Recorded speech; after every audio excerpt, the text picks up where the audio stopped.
Hello, hello! Bonjour et bienvenue. Nous voilà arrivés dans la 18e histoire aujourd'hui et je me réjouis de partager ce moment avec vous. Et oui, a priori ça fonctionne. Alors, comment ça va en ce beau dimanche? Beau, je ne sais pas, mais en tout cas dimanche, ça c'est sûr, une semaine avant, Noël, une semaine encore à attendre. Si vous aimez la magie de Noël et si vous aimez attendre les cadeaux et les rencontres en famille, eh bien, c'est dans une semaine, c'est déjà tellement proche. 18e histoire, incroyable comment ça passe vite aujourd'hui. J'ai envie de vous parler du besoin de soutien qu'on peut rencontrer dans diverses situations, mais et aussi en tant qu'entrepreneur. Et j'avais envie de vous parler de ça aujourd'hui. Alors, j'ai comme un petit bug dans mes commentaires. J'espère que ça se fonctionne bien, que vous m'entendez en tout cas. Oui, a priori oui, vous pouvez me faire un petit coucou si vous êtes avec moi et je veux bien un hashtag replay si jamais, tu écoutes cette vidéo sur, Facebook en replay et si jamais tu l'écoutes sur YouTube, eh bien, tu peux t'abonner à ma chaîne et tu peux mettre un like et ça me voilà, ça encourage l'algorithme, ça montre que tu as vu, la vidéo et ça me fait toujours plaisir de voir qu'il y a des gens qui sont là, qui participent, qui se mobilisent et c'est vraiment très ça fait du bien, voilà, tout simplement. Donc pour me présenter, pour celles et ceux qui ne me connaissent pas, je m'appelle Sandrine Duquesne et je suis coach de vie, je suis astrothérapeute, j'accompagne en fait au déploiement de l'être et les 2 maîtres mots qui, guident mon travail, c'est, la solidité et le rayonnement. La solidité permet de s'ancrer dans ce qu'on est vraiment et de déployer ce beau rayonnement, cette belle unicité, tous les atouts qu'on porte à l'intérieur de nous et soit qu'on utilise sans se rendre compte et donc bah, voilà, on les banalise, soit qu'on cache tout simplement et qu'on n'ose pas montrer et déployer au monde et pourtant chaque être humain, il me semble, porte un message particulier qu'il alchimise tout au long de sa vie par rapport à ce qu'on est en train de vivre. Eh bien, on en retire quelque chose et ce message-là peut devenir le leitmotiv, l'essence d'une entreprise. Et si ça vous est déjà arrivé de bâtir une entreprise ou si c'est en train de vous arriver de bâtir une entreprise sur un message qui vous tient à cœur, parce que vous avez envie de le servir, ce message-là, et parce que vous avez envie que ça transforme une majorité de personnes pour que chacun puisse trouver sa juste voie, eh bien, il y a des chances que vous compreniez exactement ce qui me fait triper, moi aussi, voilà, tout simplement.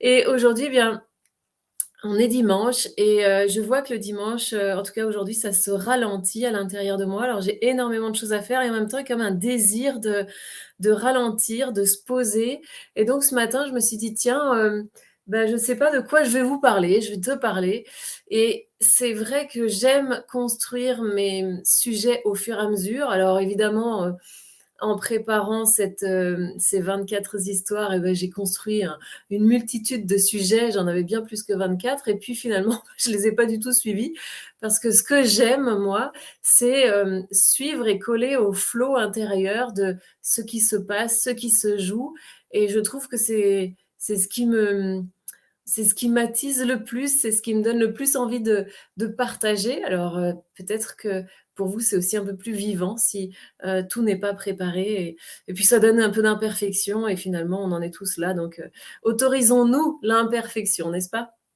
Donc voilà, ce matin, je savais plus trop de quoi je vais parler? Alors je me suis centrée alors j'ai ma liste d'idées, mais je me suis centrée sur moi, puis je me suis dit: «Comment je me sens?» Je me sens avec le désir de ralentir, je me sens avec le désir de partir en vacances, mais pas que ça. J'avais comme un désir de tout plaquer et de partir en vacances et le tout plaquer, le partir en vacances, je peux comprendre. J'ai envie de retrouver ma famille, j'ai envie de passer ces bons moments de Noël ensemble qui, pour moi, sont des bons moments mais le tout plaqué m'a un peu surpris, et donc je me suis dit: «C'est marrant», souvent quand j'ai ce genre de sensation, c'est comme si j'étais un peu démunie devant la tâche à accomplir ou que je me sentais comme un peu, les bras qui tombent ou beaucoup de poids sur les épaules et quand c'est comme ça, en fait, Si je vais voir mon propre besoin à ce moment-là, de quoi j'ai besoin quand je me sens comme ça? À, je sais pas comment, à ployer sous quelque chose qui me semble lourd et qui me donne envie, de poser ça, c'est-à-dire de tout lâcher puis de partir en vacances. Je sais pas si ça a dû déjà vous arriver à vous aussi d'avoir envie de tout laisser tomber et puis de partir. C'est comme si on jetait le bébé, le bain, l'eau et tout avec et ça résout rien parce qu'en général quand on revient, bah, c'est toujours à la même place, mais de quoi j'ai besoin quand je me sens comme ça? Et en fait, j'ai besoin le besoin que je sens, c'est le soutien. Alors je me suis dit: «Je vais vous parler de ça aujourd'hui», de besoin de soutien. Le besoin de soutien, il est, non négociable. Quand on est enfant, on a besoin de soutien. On ne connaît pas le monde, on ne sait pas se défendre tout seul, donc oui, on a besoin de soutien. Mais c'est comme si en tant qu'adulte, on se raconte que, bah, on devrait plus avoir besoin de ça parce qu'on est grand, hein. On le dit souvent aux enfants qui grandissent: «Bon, bah, maintenant tu es grand, tu vas te débrouiller tout seul» et cetera et pourtant, ça arrive quand même dans la vie d'un adulte d'avoir besoin de soutien. Ne serait-ce que, bah, moi j'ai besoin de soutien pour quelqu'un, j'ai besoin de quelqu'un qui me soutienne pour faire ma comptabilité. Si j'ai besoin d'un juriste, bah, moi je connais pas tout donc je vais avoir besoin de soutien de ce côté-là. Si j'ai besoin d'un électricien parce qu'il y a vraiment un problème dans ma maison, bah, j'ai besoin de soutien, bah, je vais j'ai besoin d'un électricien. Donc c'est pas parce qu'on est adulte qu'on a plus besoin de soutien. Mais voilà, en tant qu'entrepreneur, ça peut aussi s'explorer, parce que je trouve, on en parle, hein, enfin j'en parle déjà depuis, pratiquement 18 histoires maintenant. Chaque étape du déploiement d'une entreprise vient challenger la personne qui porte, et qui sert cette entreprise. Donc, il y a à chaque fois des dépassements de soi à faire et je trouve que à chaque dépassement de soi, on peut toucher à ce besoin de soutien. Parce que ça va poser des questions sur, nos propres croyances. Est-ce que des croyances sur moi, sur le monde, sur l'autre? Est-ce que moi, je suis à la hauteur? Est-ce que je vais y arriver? Est-ce que l'autre va être présent si j'ai besoin ou va répondre? Est-ce que je vais avoir des clients? Est-ce que ça va répondre à mon offre? Tout ça, donc c'est l'autre. Et puis le monde, est-ce que ça va bien se passer? C'est le monde, comme si le monde allait aussi dire oui ou dire ben non, tu vas pas, ça va rater. Et donc on a toutes ces croyances qui se remettent en route et les croyances viennent nous poser la question de est-ce qu'elles sont d'anciennes croyances, c'est-à-dire comme quand j'étais en état de dépendance avec un manque de soutien pour survivre, ou est-ce que ce sont des croyances actualisées sur le monde enfin, 2022, là bientôt 2023. Et donc voilà, avant de se lancer, il y a dans un dépassement de soi, l'entrepreneur il peut se retrouver à se cogner à sa solidité intérieure. Est-ce que je vais y arriver? Est-ce que le monde va me laisser faire? Est-ce que c'est possible de faire ça? Est-ce que ça se fait? Est-ce que ça s'est déjà fait? Qu'est-ce que vont dire les autres, et cetera? Là, ça vient vraiment, hem, oui, c'est là que se joue, en fait, le dépassement de soi. En tout cas, pour moi, c'est comme ça que je le sens et la croyance, c'est un reste de mémoire, je vais le dire comme ça, un reste de mémoire d'un temps passé où, j'ai vécu quelque chose qui a été douloureux et par exemple, un manque de soutien, c'est hyper douloureux pour un enfant.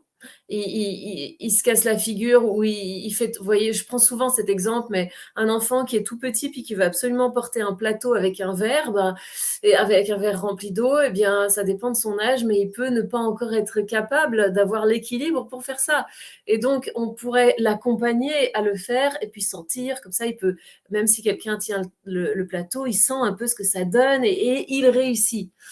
Mais s'il y a pas ce soutien-là et qu'on le regarde se casser la figure, puis on dit: «Bah, voilà, je te l'avais dit», ou bien qu'on rigole, ou bien qu'on lui enlève des mains, sans qu'il puisse essayer, eh bien l'enfant peut être, touché par un manque de soutien. Lui, il se dit pas que c'est un manque de soutien, mais il a juste mal. Et donc cet enfant-là va prendre des décisions. C'est toujours la douleur qui nous fait prendre des décisions. Décision pour que ça n'arrive plus et puis pour que le contraire ou en tout cas le soulagement arrive.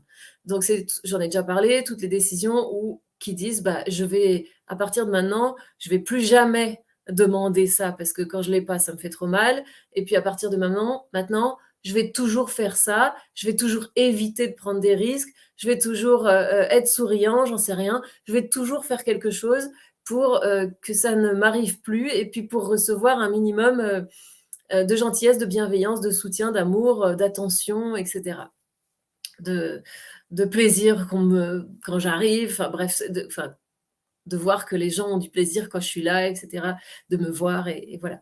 Donc ces croyances-là sont des restes de mémoire, d'expériences douloureuses et de décisions qu'on aurait pris, face à ces expériences douloureuses. Sauf que, comme elles sont pas mises à jour, tant qu'elles sont pas mises à jour et bien, on se les coltine inconsciemment en tant qu'adulte et donc en tant qu'entrepreneur et puis on se retrouve, ouh là là, est-ce que je vais y arriver? J'avais dit que plus jamais je prendrais des risques et ben, si on a ça caché dans notre inconscient, c'est compliqué d'être un entrepreneur qui ne prend pas de risques jamais et qui ne se trompe jamais et qui ne rate jamais rien. C'est improbable. La vie, c'est un méli-mélo d'expériences dans lesquelles on s'expérimente et on se déploie. «Ah tiens, ça j'aime pas, je réadapte». Il y a jamais personne qui peut tout savoir avant d'être et être sûr que ça va marcher, donc il se lance. En fait, en général, c'est toujours sur le terrain qu'on fait des expériences et qu'on on voit ce que ça donne. Et donc, la solidité peut venir, être, challengée et la solidité pour moi, c'est la conscience de mes capacités et de savoir que j'ai des ressources et que je suis puissante. Et il y a comme une espèce de maturité allumer, hem, c'est-à-dire la capacité de voir ce qui se passe à l'intérieur de moi. La capacité de voir: «Tiens, en ce moment, j'ai envie de vacances, mais j'ai aussi envie de tout laisser là, puis de partir et donc ça peut être un élan qui même s'il dure qu'une heure et bien, si j'ai, suffisamment de maturité et de recul sur moi-même, je peux voir ces choses se dérouler, j'allais dire se rouler, mais c'est pas ça c'est pareil, se rouler et se dérouler à l'intérieur de moi et ne pas forcément être envahi par ça, mais observer ça. Et observer aussi qu'il y a la part solidité qui est là et puis qui dit: «OK, on en a peut-être trop ou peut-être qu'en ce moment on manque de soutien, mais on sait qu'on a les capacités de demander de l'aide». Parce que la différence entre un adulte et un enfant, c'est que l'enfant, lui, il peut pas demander d'aide. Il peut pleurer, puis il croise les doigts qu'on le comprenne et qu'on le devine.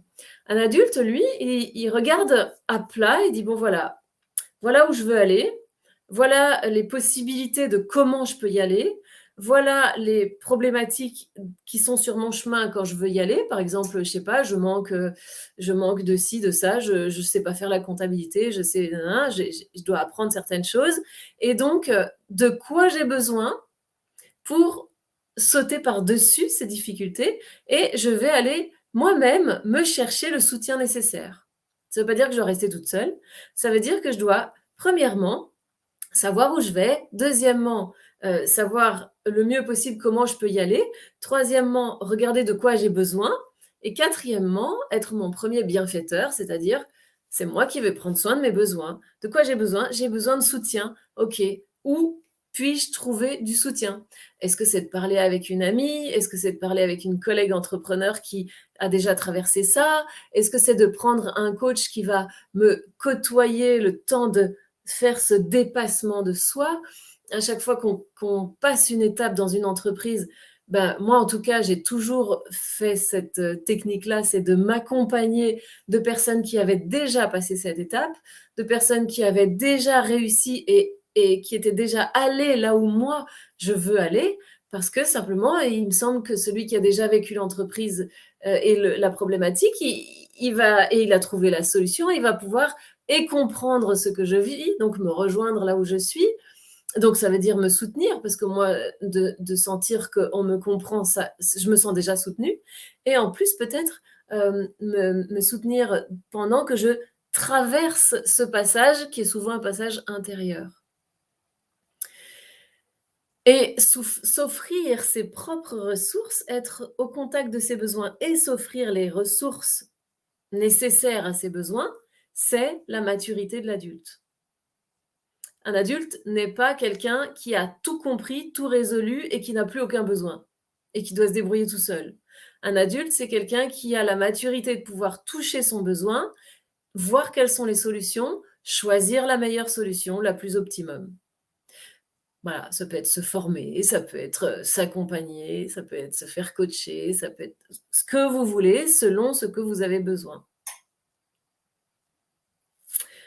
Et donc, ben, en chemin, évidemment, faire les mises à jour de des croyances qui pourraient dire: «Mais non, de toute façon, personne ne peut comprendre, je dois me débrouiller tout seul, hem, de toute façon, j'ai jamais réussi à faire ça, de toute façon, je suis trop impulsive» ou bien, «Je suis pas née sous une bonne étoile, j'ai pas de chance, c'est impossible qu'on puisse faire ça dans la vie, on peut pas tout avoir». Tout ça sont des croyances, c'est des espèces d'écrans de fumée que notre mental nous souffle à la figure à chaque fois qu'on veut dépasser la limite de ce que lui sait gérer. Comme il ne connaît pas au-delà de cette limite, il a dit: «Bon, jusque-là, je sais gérer, j'ai toujours su te protéger jusque-là, mais si tu commences à vouloir construire plus, rayonner plus, te montrer plus, gagner plus que ça, eh bien, moi, je ne sais pas comment te protéger, donc je vais te souffler au visage, tu ne pourras pas y arriver, personne n'a jamais fait ça, on ne peut pas tout avoir», et cetera, et cetera. C'est super intéressant de pouvoir regarder comment les différentes parties à l'intérieur de nous s'articulent et discutent. Et ben, de temps en temps, c'est le mental qui prend le dessus parce qu'il est en train d'avoir chaud aux fesses, parce qu'on a envie d'aller un peu plus loin que son propre champ de connaissances. Et donc il dit, «Ouh là là, il faudrait vite, vite que je lui rappelle qu'on n'a jamais fait ça et que s'il y a des chances qu'on se casse la figure et que si on se casse la figure, eh bien on va avoir super mal et si on a super mal, bah, il y a des chances qu'on meure parce que qu'on en meurt de douleur, hein, dans son état de maturité, à ce mental-là, bah, il est encore tout petit, il est encore calé peut-être sur, nos capacités de tout petit. Et bien ça a bien changé quand même, hein. On a beaucoup de capacités aujourd'hui. Si on a besoin de quelqu'un, on peut aller le chercher. On a même la possibilité de demander un câlin, de demander un massage, de demander un moment de discussion pour échanger sur quelque chose qui nous tracasse. En fait, on peut répondre à nos propres besoins. C'est un truc de fou et ça, c'est une super nouvelle. Mais pour ça, il faut être au contact de ses besoins, donc il faut avoir conscience de ce qu'on sent, de ce dont on a besoin, voilà, tout simplement. OK, voilà ce que j'avais envie de vous dire aujourd'hui. Je ne sais pas si ça vous fait des réactions? Alors ouais, j'ai vraiment un bug avec mes commentaires. Je vais aller voir sur Facebook. Je sais pas, j'ai les commentaires d'hier qui s'affichent, c'est fabuleux. Alors, hello Marie-Hélène, bonjour Hervé, fidèle au poste, tu as raison. Nathalie, belle synchronicité, je vous découvre du Québec à mon réveil. Eh bien, bonjour Nathalie, bienvenue dans ce beau dimanche. J'imagine qu'il fait bien, bien froid et neigeux chez vous. Oh oui, le dépassement de soi, je dis oui et ça impacte même de l'autre côté. Alors, je ne sais pas ce que tu veux dire par l'autre côté. Bonjour Marie-Paul, Nathalie. Oui, ça résonne. Magnifique. Voilà. C'est c'est vraiment calé sur ma sensation de ce matin et cette sensation de comme si, ben, c'est pr on pourrait, dire ça d'une manière toute bête, c'est: «Ah, je me sens un peu fatiguée ce matin». Mais je me sens fatiguée, oui, ça peut se répercuter sur mon corps, mais c'est, c'est comme une fatigue psychique comme ça. Ah, si on lâchait tout, qu'on restait sous la couette ou si on lâchait tout, qu'on rentrait chez notre maman et puis qu'on allait se mettre devant un bon repas et ben, c'est bien de ça que ça parle. C'est ça que j'étais en train de sentir ce matin et c'est bien ça, c'est un soutien en fait, oui de rentrer chez moi et puis que chez moi on m'accueille et puis qu'on me fasse un gros câlin, puis que ça va aller, ça fait du bien et voilà et ben, le besoin que j'ai à ce moment-là, je dois le décrypter. C'est nécessaire.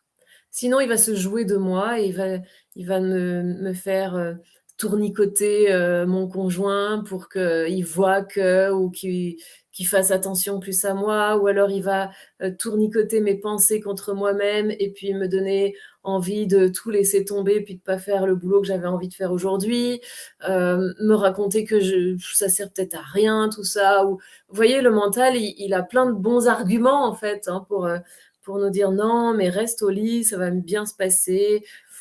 Bon, après, chacun, fait au mieux, et il y a pas de bien et de mal dans cette histoire. C'est juste que s'observer, hem, observer nos réactions, c'est la première chose qu'on peut faire. C'est le haut de l'iceberg. Les réactions, les comportements, c'est ce qui se voit, et puis aller regarder sur ce sur quoi ils s'ancrent.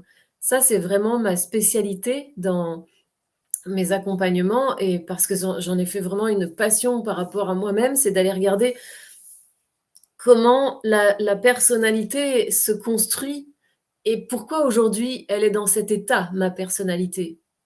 Mais ma personnalité, c'est pas moi, c'est ma personnalité. C'est comme si j'avais un masque, je me montre comme ça, et puis de temps en temps, bah, j'ai un décalage avec ma personnalité habituelle. Par exemple, moi je vais être joviale, je vais être drôle, je vais être entreprenante, souriante, positive, je vais générer de l'énergie et tout ça, du soutien d'ailleurs, et puis tout d'un coup, je vais décrocher de cette personnalité, puis je vais sentir autre chose. Je vais sentir, par exemple, tout ce que j'essaye de cacher, un peu plus de doute, plus de manque d'énergie, doute sur moi-même, peur, des choses comme ça. Et c'est tout ce qui se love de manière beaucoup plus inconsciente, et si je les sens, je peux aller les explorer et puis les remettre à jour. Et c'est toujours une histoire de mise à jour. Pour moi, c'est simplement qu'il y a notre conscience d'enfant qui est souvent là, qui est souvent réveillée. Alors il y a sûrement des choses qui m'ont déclenché ça, et si je vais regarder dans mon histoire entre ce matin et hier soir, mais je pense que c'est plus ce matin, je vais lire ou écouter certaines choses, et puis hop, ça va toucher, une partie de moi qui va commencer à être plus sensible, et du coup, mon mental va vite, vite, vite se mettre en protection et me raconter des tas de trucs sur moi-même pour que j'arrête de penser à ça, ou que je recule, ou que je me mette en sécurité, et cetera. Enfin, je ne sais pas si je suis assez claire et si je vous perds, mais en tout cas, le besoin de le manque de soutien, ou en tant qu'adulte, le besoin de soutien existe, et simplement de regarder à quel moment ça s'exprime en moi, de quelle façon. Moi, c'était ce matin, c'était comme un trop, envie de lâcher. Donc c'est sa façon aujourd'hui de s'exprimer chez moi, et puis de regarder de quoi j'ai besoin à ce moment-là. OK, ce serait de soutien, et comment je vais m'offrir la possibilité de vivre ce soutien. Et la dernière chose que je voudrais dire là-dessus, si par exemple, moi j'ai toujours beaucoup donc investi, hem, dans mon développement personnel à moi, de cheminement personnel. J'ai toujours eu un ou plusieurs coachs, j'ai toujours eu une personne qui me supervise, et cetera. Toujours, toujours, depuis mes 20 ans, c'est comme ça, et le soutien, je crois qu'il y a un point important pour terminer là-dessus, c'est que le soutien, hem, qu'on va chercher auprès de ces personnes-là, il y a 2 possibilités. Soit on l'utilise pour être, sauvé, c'est-à-dire qu'on reste dans l'état qu'on a au démarrage et on se laisse conforter là-dedans, comme si on était un peu, victime du sort, et donc en manque de soutien parce que justement on n'est pas à la hauteur, et donc on prend un coach et puis on l'utilise pour soulager cette sensation. Il y a une possibilité comme ça, et l'autre possibilité, c'est qu'on aille chercher un soutien, un coach, un ami, pour passer la barrière, pour sauter, pour passer le cap en fait. Pour être, à 2 pendant l'initiation, ça n'empêche pas que c'est moi qui vais devoir faire l'initiation et dépasser l'initiation à l'intérieur de moi. Le coach, lui, il peut pas venir à l'intérieur de moi régler les trucs pour que je comprenne, ou bien que j'avance, ou bien que ça se décante et que ça se résolve, ou ça se dénoue. C'est moi qui dois accepter de cheminer. Mais pendant que je chemine, je peux m'offrir une personne en soutien. Ça dépend pourquoi. le pourquoi dans la finalité, je le fais. Voilà ce que j'avais envie de vous dire. Dites-moi si ça vous parle. Je vais reprendre mon Facebook. C'est tout blanc de l'autre côté de l'océan. Magnifique.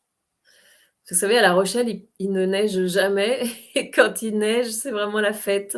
Tout le monde s'arrête. Après, on est limite en combinaison de ski, parce qu'il y a 3 flocons et je pense que les Québécois, vous rigoleriez bien de ce qu'on fait ici et comme il a neigé il y a quelques jours, juste quelques flocons, on était fous. OK, bon, eh bien, je vous laisse avec tout ça. Je vous souhaite vraiment un beau dimanche. Demain, on a 2 rendez-vous. On a le Flow Life Coaching à 12h12 et à 13h30, la 19e histoire qui nous rapproche encore plus de Noël. Et voilà, je vous embrasse fort et je vous dis beau dimanche, prenez soin de vous et à demain. Bye bye.